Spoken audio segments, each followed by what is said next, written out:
Foi oficializada a decisão da União Europeia de excluir o Brasil da lista de países que cumprem as regras contra o uso de antimicrobianos na pecuária. Diante disso, o nosso país está proibido de vender carne para o bloco comercial a partir de 13 de setembro deste ano. Enquanto o Brasil foi excluído, países como Argentina, Paraguai e Uruguai continuam autorizados a exportar normalmente para o bloco europeu. Segundo informações divulgadas, a Europa justificou a exclusão alegando que o Brasil não apresentou garantias suficientes sobre o cumprimento de protocolos sanitários. O documento publicado só confirma a decisão tomada em maio, quando a União Europeia já tinha removido o Brasil da lista. Conosco, Evaristo de Macedo, ex-pesquisador da Embrapa, para avaliar um pouco dos prejuízos. Desculpe, Evaristo de Miranda. Evaristo, eu fiz futebol e tanto entrevistei o Evaristo de Macedo que agora eu fiquei com o Evaristo de Macedo na cabeça. E era craque de bola que nem tu é craque, viu, Evaristo? Boa tarde. Obrigado. Boa tarde, é um prazer e foi um grande centroavante, hein? E técnico, né? Eu vou contar uma rapidinha aqui. Uma vez deu um quiprocó lá, tá? E aí eu fui o mensageiro da paz. Eu tinha que fazer o Evaristo de Macedo voltar a dar entrevistas para a emissora que eu trabalhava na época. E não tinha como. Aí eu cheguei para ele, parei na frente dele assim: o senhor foi craque do Barcelona e do Real Madrid. Eu estive no Santiago Bernabéu e também no Camp Nou. O senhor está lá. E ele assim: joguei muita bola, né, meu rapaz? E aí seguiu a conversa, Evaristo de Miranda. Não, mas foi uma volta que eu tive que dar. É mais ou menos a volta que eu tive que dar agora para me desculpar contigo aqui, mas vamos lá. Ô, Evaristo, o que está acontecendo? Qual a preocupação nesse momento? Como é que o Brasil faz para comprovar que essa questão dos antimicrobianos não está presente no Brasil? O governo falou lá atrás que era tranquilo, parecia tranquilo, só que a União Europeia veio e nos colocou na lista. Eu acho que não é tranquilo mesmo, né? Para quem está nos assistindo, a gente fala antimicrobiano, é antibiótico mesmo, certo? É o uso de antibiótico na pecuária. E é uma lista extensa de produtos, porque eles proibiram a carne bovina, mas todo o resto, quer dizer, está proibido os equinos, as aves, ovos, é impressionante, até mel, onde essa prática praticamente não existe, estará proibida a venda para a Europa, né? Então, a preocupação da Europa, vamos olhar o lado deles, é de saúde humana. Porque quando você usa continuamente antibióticos, você desenvolve bactérias resistentes, bactérias super resistentes.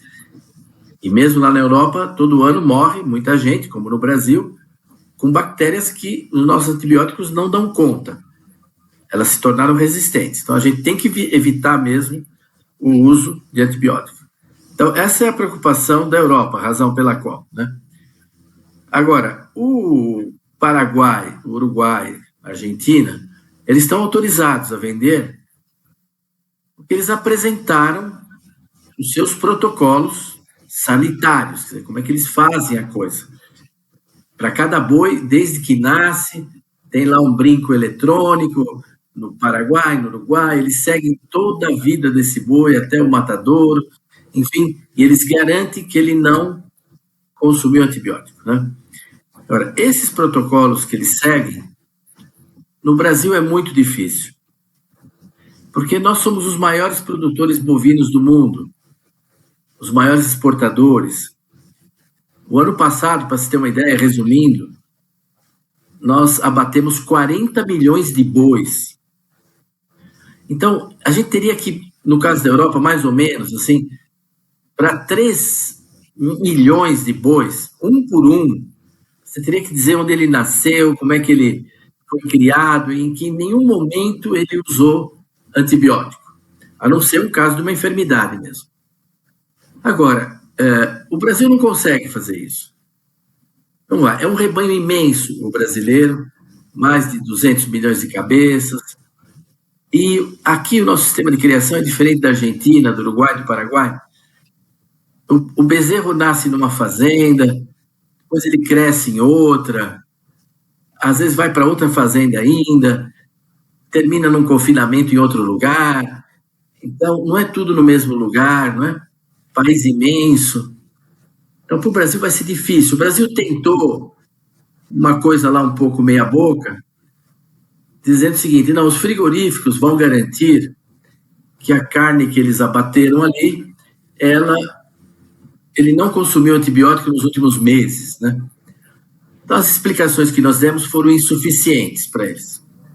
Então, nós estamos com um problema mesmo. Bom, vamos lá. Evaristo, tem uma situação que é a seguinte: quando saiu essa medida lá atrás, parecia que ia ser simples a comprovação por tudo que falou o governo brasileiro, e ali se tinha uma outra situação que estava sendo criada nos bastidores, que era o seguinte: bom, o Brasil oferece um risco para a Europa na questão da qualidade e da produtividade brasileira. Então, muita gente associou também ao acordo União Europeia-Mercosul essa situação. E naquele momento seria ali abre aspas, retaliação, fecha aspas, nesse retaliação.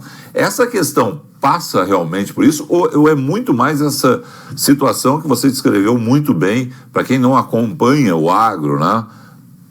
Tem uma situação que é o gado, né, nasce em um campo, é engordado no outro, é confinado em outro, levado para o abatedor, levado para o frigorífico. Quer dizer, tem toda uma situação diferente na cadeia brasileira. Né?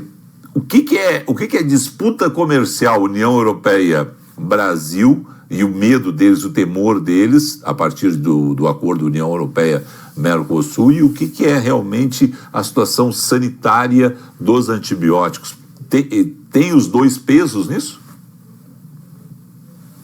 Não, Felipe, você tem razão. Vamos lembrar que a questão da carne bovina foi um dos piores assuntos para negociar o acordo. Uma oposição total da Irlanda, a Irlanda muito militante nisso, a França, etc. Então, era um problema muito sério. Quando a Europa toma essa medida e assina o acordo já colocou muitas restrições para a exportação de carne. Quer dizer, ficou pior do que antes do acordo.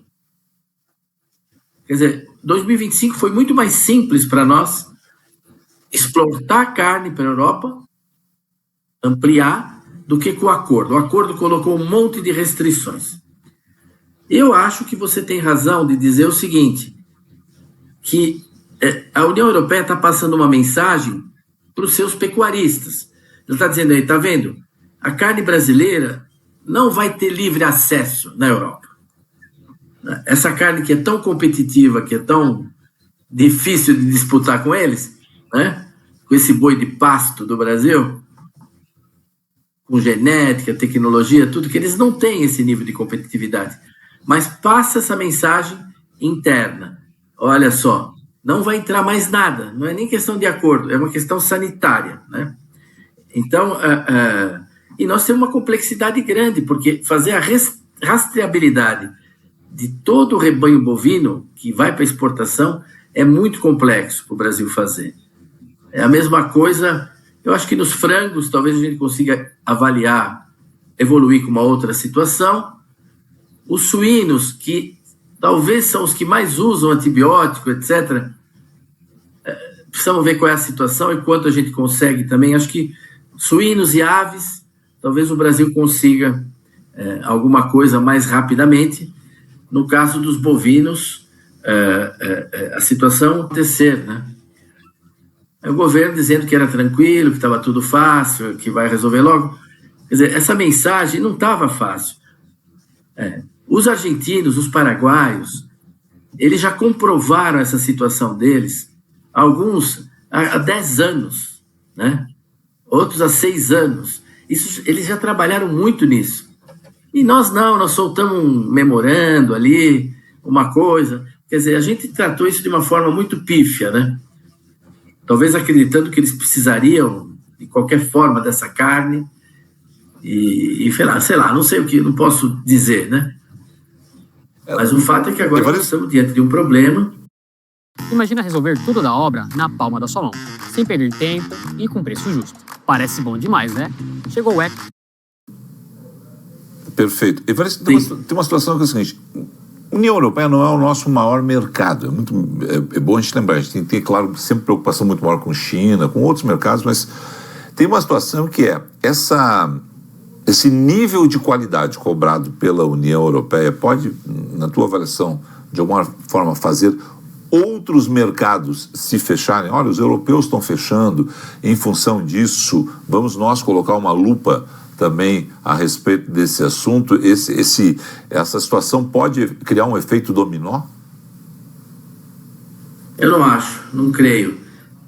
Inclusive, na própria Europa, a própria população acha que tem que tirar o pé do acelerador, por exemplo, nas exigências ambientais.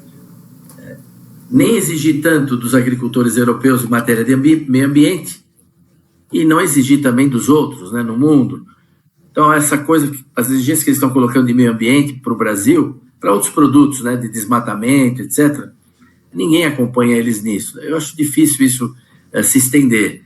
Você disse verdade, quer dizer, o nosso principal mercado é a China, né, e depois, muito lá para baixo, nós vendemos para os Estados Unidos, para o México, os Emirados Árabes Unidos, estamos ampliando essa venda de carne, né, no Sudeste Asiático, mas, mesmo assim, são 2 bilhões de dólares por ano com a Europa, né?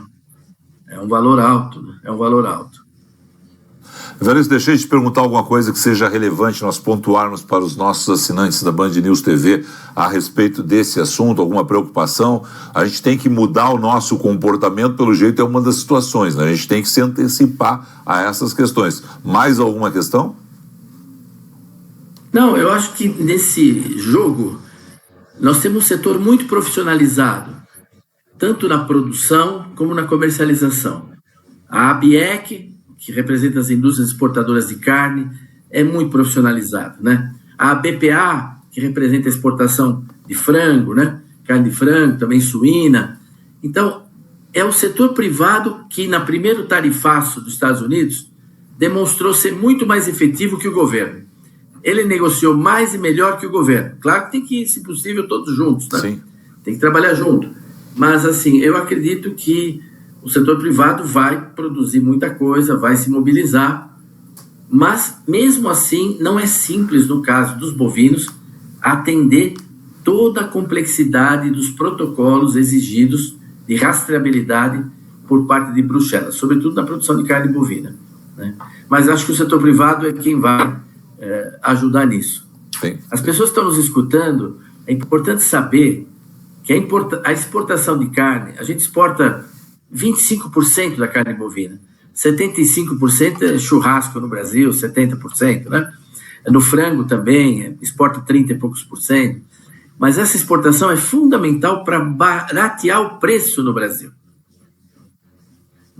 A gente exporta boi em pé, mas não para a Europa. Normalmente são cortes que a gente exporta, né? Cortes de frango. Os pés, as patas de frango, a gente exporta quase tudo para a Ásia, porque eles gostam de consumir isso. Aqui ninguém consome. Se a gente parasse de exportar para eles, ia ter que pôr no mercado brasileiro pata e pé de frango, e o preço das coisas ia subir, entendeu? Então, existe uma questão de escala, existe uma questão de cortes. A exportação é necessária, e mesmo que a Europa não seja um mercado importantíssimo, claro que ela também pode inspirar alguém a seguir suas medidas, né? Mas veja, não é da ordem ambiental o que eles estão recorrendo agora. Acho que eles esgotaram a munição no ambiental e agora entraram numa coisa de saúde pública. Evaristo, sempre bom te ouvir. Abraço, até a próxima. Até a próxima, Felipe, e os que nos assistem. Evaristo Miranda, um dos grandes pesquisadores na área do agro do Brasil, reconhecido internacionalmente. Tá no ar ainda? Então um grande abraço. Eu achei que já tinha tirado do ar, mas é isso mesmo. O Evaristo tem um currículo internacional e é bom eu ouvir ele sempre por isso. Abraço, amigo.